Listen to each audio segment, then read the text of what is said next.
Obrigado, Luna. Querida, seja muito bem-vinda aqui ao Giro das 11. E eu quero começar, né, pedindo para você falar um pouco de como você está vendo o conflito Israel-Palestina, que era o nosso tema aqui, é o tema que está tomando conta de todas as discussões. Isso chegou a ser discutido no âmbito do legislativo da cidade de São Paulo, Luna, porque isso impacta todo mundo, né? As pessoas, os movimentos, representantes da Palestina, até o Boulos sofreu uma retaliação por defender o povo palestino, né? Teve até uma baixa ali, acho que na campanha dele. Queria ouvir você um pouquinho sobre isso antes da gente falar das ações aí dentro do parlamento na cidade de São Paulo. Bom dia, Conde. Bom dia a todos e todas que estão assistindo a gente aqui em mais um Giro das 11. Peço desculpa esses minutinhos, mas eu estava na Lapa por conta de uma denúncia em relação a uma praça que fica numa região, enfim, e que cortaram todas as árvores da noite para o dia para fazer uma obra, e eram árvores de compensação ambiental. Então, realmente mais danoso ainda. Então, peço desculpas de ter entrado agora. Estava gravando vídeo, essas coisas. Bom, primeiro dizer que eu acho que é importante falar e pensar a posição do Brasil em relação a esse conflito, muito mais do que nossas posições pessoais, nossas posições políticas, porque é mais um conflito, né, que é um conflito histórico, né, geográfico, de disputa de terra, de disputa intensa, e que o Brasil precisa se posicionar, como já vem se posicionando muito bem, em defesa da paz entre os povos.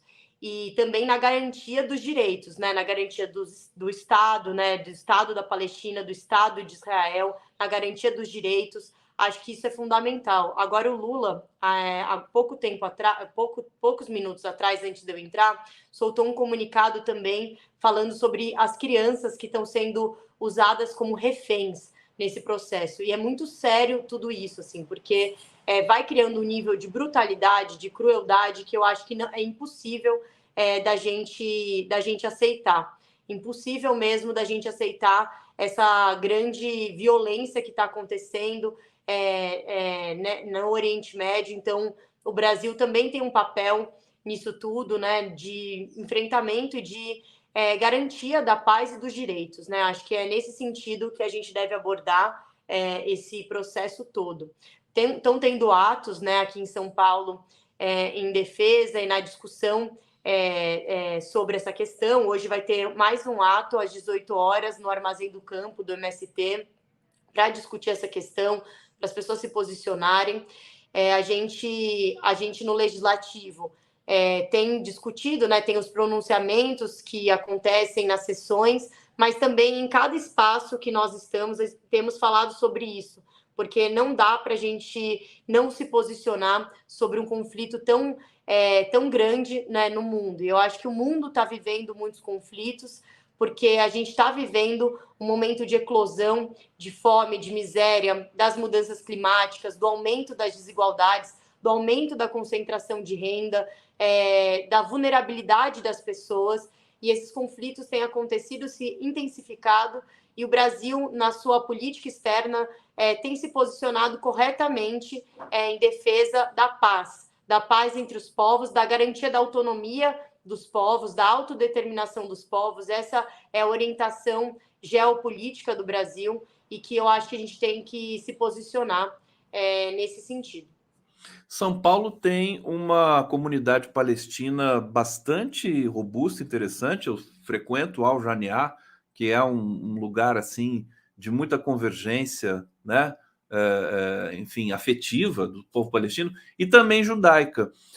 Será que não poderia haver, né, fazer de São Paulo, digamos, um processo de conversação, né? Porque o Brasil era, até pouco tempo atrás, era conhecido por isso. Quer dizer, todos os povos do mundo aqui se encontram, e os povos árabes, inclusive, que têm rixas lá, se encontram aqui e celebram a vida aqui. Você chegou a pensar nisso, Luna? O que você acha dessa? Eu acho importante a gente fazer esse diálogo. A gente, né, enquanto mandato, tem relação, sim, com a comunidade judaica, com a comunidade palestina. A gente faz muito debate, né, sobre a imigração, os imigrantes, sobre a gente ter um país que, mais do que acolhedor, garanta os direitos, né, aos imigrantes e também aos migrantes, porque aqui na cidade de São Paulo a gente teve a migração nordestina e a cidade foi construída, sangue e suor nordestino. Então, a gente tem tido esses intermédios, né? Temos conversado, por exemplo, também com a comunidade chinesa, que tem sofrido e sofre muito xenofobia por parte aqui do Brasil, dos brasileiros. Então, por conta da minha posição como presidenta da Comissão de Direitos Humanos, a gente tem feito diálogo com essas diversas comunidades, né? Para transformar, né, São Paulo, mais do que uma cidade acolhedora, uma cidade garantidora de direitos. E eu acho que isso perpassa também por a gente fazer os debates no mundo, né? Os debates que envolvem tantas questões, desde questões religiosas, questões ideológicas, mas que a gente não pode, de alguma maneira, perder a ternura, o debate, o diálogo, né? O olhar empático ao outro. Então, eu acho que qualquer posição, às vezes, mais firme ou, enfim,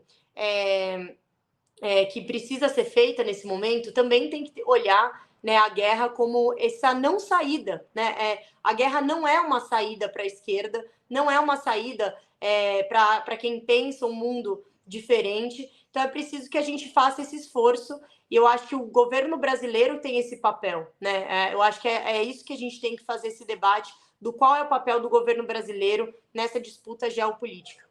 A carta do Lula realmente é uma carta comovente, importante. Vou ler um trechinho para vocês aqui. O Lula diz o seguinte: quero fazer um apelo ao secretário-geral da ONU, Antônio Guterres, e à comunidade internacional para que, juntos e com urgência, lancemos mão de todos os recursos para pôr fim à mais grave violação de direitos humanos no conflito do Oriente Médio.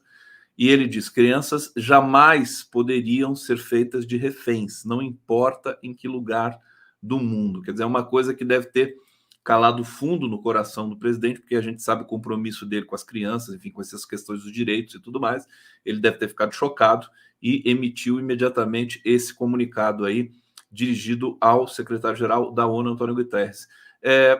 Luna, como é que tá? Vamos vir um pouco agora para a realidade de São Paulo, né? Sempre a nossa pauta aqui, porque você é vereadora pelo PT de São Paulo. Como é que está a popularidade do prefeito Ricardo Nunes? Ele tá indo bem, está indo mal, tá causando indignação na população? Diz aí, porque eu sei que você tem acesso a algumas informações importantes. Bom, Conde, depois a gente conta, né, por que a gente está dando essas risadas aqui para o pessoal, né? Mas, basicamente, assim, a gente tem um prefeito muito desconhecido na cidade de São Paulo. Ele foi vice, né, do Bruno Covas, que infelizmente veio a falecer e assumiu enquanto prefeito. Mas eu acho que a partir do momento que você assume, é preciso, enquanto figura pública, você buscar ser conhecido para a população. Mas não só ser conhecido por meramente querer ser conhecido, mas pelos projetos, pelas pautas, né, pelas mudanças que você tem, pelas políticas públicas que você elabora e propõe para a cidade.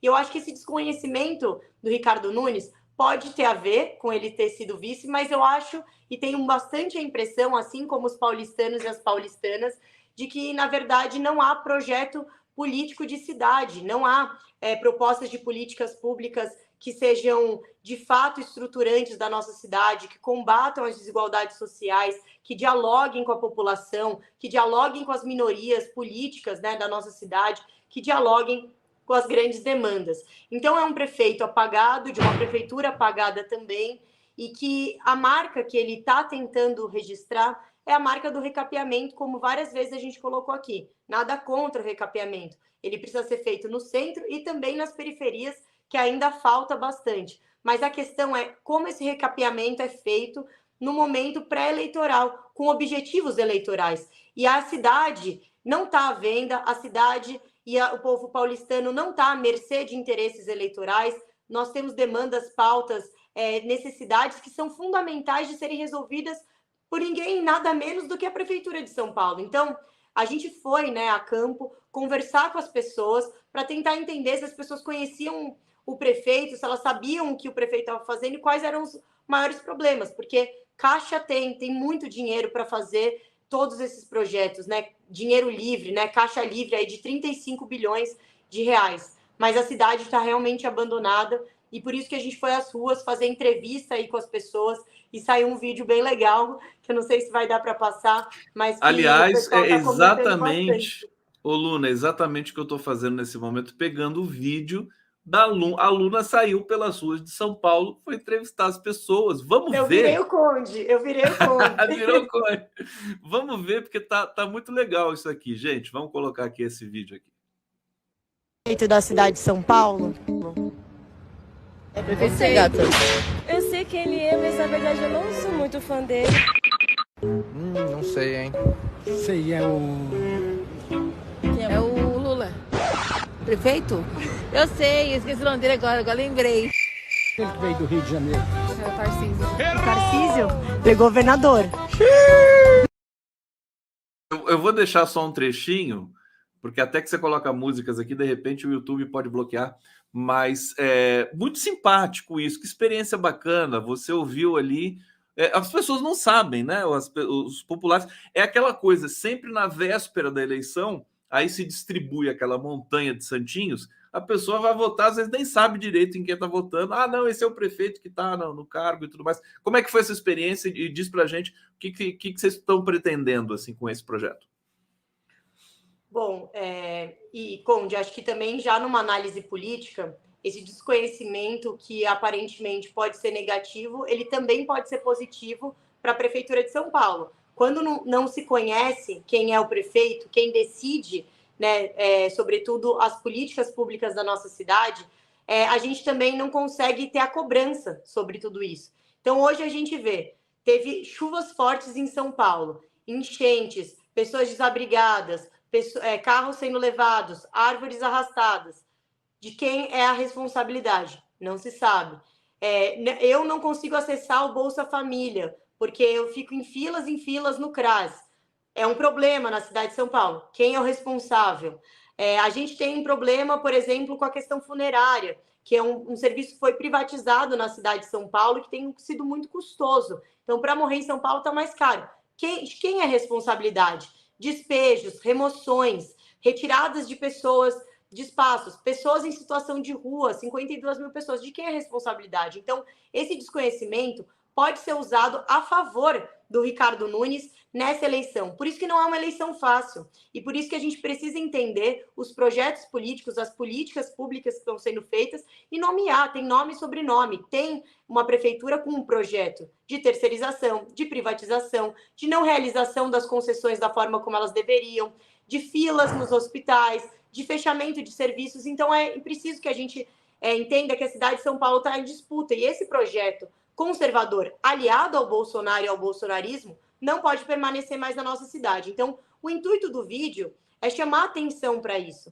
de que as pessoas precisam participar da política para que a política também se transforme. E a gente vai fazer uma série de vídeos assim, então me sigam aí nas redes sociais, @lunazaratini, para vocês verem como que a gente vai trabalhando essas questões com as pessoas. E, inclusive, né, até dando um spoiler aqui, as pessoas não sabiam que eu era vereadora, né? Na hora que eu responder essas perguntas. E aí tem a pergunta, né? E se eu te contar que eu sou vereadora? Então, isso fica para os próximos vídeos que vão ser lançados. Mas foi uma experiência bastante interessante de dar a cara a tapa também, de ouvir a população e de estar dialogando aí de uma forma mais leve sobre política, porque as pessoas sabem os problemas. Elas sabem, elas querem mudança, e é preciso que elas participem da política para isso. Achei genial essa ideia, até porque você destaca o seguinte, que é uma coisa um pouco contraintuitiva, mas que é real. Assim, o fato dele ser desconhecido é bom para ele, né? Porque ninguém sabe que ele é o responsável pelas mazelas da cidade, e quando chegar as eleições vai aparecer como uma cara nova, né? Com a máquina na mão. É isso, né, o Luna? Coisa terrível. Antes de passar para você, eu quero aproveitar, quero que você fale um pouco da CPI do assédio, né? Que você está ali muito presente. Como é que estão sendo as atividades desse trabalho na Câmara de São Paulo? Conde, só para concluir, assim, e essa questão do desconhecimento também permite que várias coisas vão acontecendo. Por exemplo, contratos emergenciais para obras que são estruturantes. Isso não deveria estar sendo feito na cidade de São Paulo. Como é desconhecido, ninguém critica. E a cidade vai sendo loteada, ficando à venda, à mercê de interesses outros que não são os interesses públicos. Bom, mas comentando sobre a CPI da violência e do assédio sexual. Uma comissão parlamentar de inquérito que foi instalada, né, na Câmara Municipal. Eu faço parte dessa comissão, sou indicação dessa CPI, eu sou indicação do Partido dos Trabalhadores nessa CPI. Nós tivemos uma segunda reunião. A primeira, a gente apresentou diversos requerimentos, e nessa segunda, Conde, a gente convocou as universidades que estavam envolvidas naquele caso de assédio sexual que aconteceu em jogos universitários, né? Da masturbação coletiva, das violências que aconteceram, das violações que aconteceram. A gente convidou essas universidades para estarem presentes e essas universidades não vieram. Então, como é um processo de CPI, a gente tem o poder da intimação. Então, a gente vai intimar as universidades, Unisa, São Camilo, uma série de universidades que participaram desses jogos universitários, para prestarem esclarecimentos para a CPI e, mais do que isso, apresentarem qual é o protocolo de combate ao machismo nas universidades, porque nós não queremos um mundo com machismo, muito menos uma universidade com machismo, tendo essas violações explícitas, filmadas, divulgadas como algo natural, sem a gente ter aí respostas institucionais da universidade. Então, a gente pode utilizar essa CPI para criar um grande protocolo, espaços de ouvidoria, de assistência, de acolhimento. Eu fiz parte do movimento estudantil, Conde, eu sei qual é a luta das mulheres jovens universitárias para a gente garantir o nosso espaço de recreação, de divertimento, também de estudo, porque também esses casos de assédio acontecem dentro de sala de aula, infelizmente, acontecem em reunião de orientação, acontecem no mestrado, no doutorado, na graduação, acontecem entre colegas, né? Então, é uma série de coisas que a gente precisa preparar as universidades para darem essa resposta. Então, a CPI pode caminhar nesse sentido. Agora, a gente vai intimar, né, essas universidades que terão que vir, né, na próxima semana para esclarecer os fatos, enfim, esses procedimentos. E também, Conde, eu apresentei um requerimento sobre os equipamentos públicos de combate à violência contra a mulher, que aí envolve as mulheres mais vulneráveis, né? As mulheres negras, periféricas, mulheres trans, que precisam de uma rede pública de acolhimento, de garantia de direitos, de combate à violência contra a mulher, para a gente ter uma cidade verdadeiramente democrática para as mulheres. Então, eu apresentei esse requerimento, a gente vai fazer visitações nesses espaços, a gente vai produzir também, vai chamar as secretarias do Ricardo Nunes responsáveis por esses aparelhos, Secretaria de Assistência Social, Assistência e Desenvolvimento Social, Secretaria de Direitos Humanos. Por que a gente não tem uma política para as mulheres mais contundente? Queremos entender por que esse recurso não vai, né, melhor para combate à violência contra a mulher, por que esses equipamentos não estão bem distribuídos. E saiu um relatório do Tribunal de Contas do município apontando várias falhas. Então, é algo muito sério e a CPI tem andado nesse sentido, Conde. Olha, é sempre uma satisfação tão grande receber a aluna aqui, tanta coisa que ela está fazendo, e ela fala isso com tanta paixão, tanto empenho. Vou fazer das palavras da Silvia Kátia Gomes Raminho as minhas. Parabéns, Luna. Jaqueline Valim, genial. Fantástico o seu trabalho, Luna. Tem outros temas, tinha outros temas para a gente tratar, mas o nosso tempo aqui esgotou. Eu quero desejar para você todo sucesso aí nessa próxima empreitada, as várias frentes com as quais você trabalha. Tem que ter um gabinete robusto, né, ô Luna, para fazer tanta coisa ao mesmo tempo, e dizer que a gente está sempre à disposição aqui, viu? Quando você tiver alguma novidade, assim, manda para o meu zap que a gente já repercute aqui. Ó, beijo grande para você, parabéns e até semana que vem. Obrigada, Conde, muito obrigada a todo mundo que está assistindo. E realmente eu tenho um privilégio de ter um mandato, um gabinete, um time de pessoas muito comprometidas, companheiros e companheiras que eu já conheci há muito tempo na vida, outros novos que estão chegando, mas é muito privilégio, muita sorte, e é realmente muita convicção do sonho e da transformação que faz a gente trabalhar tanto. Um beijo.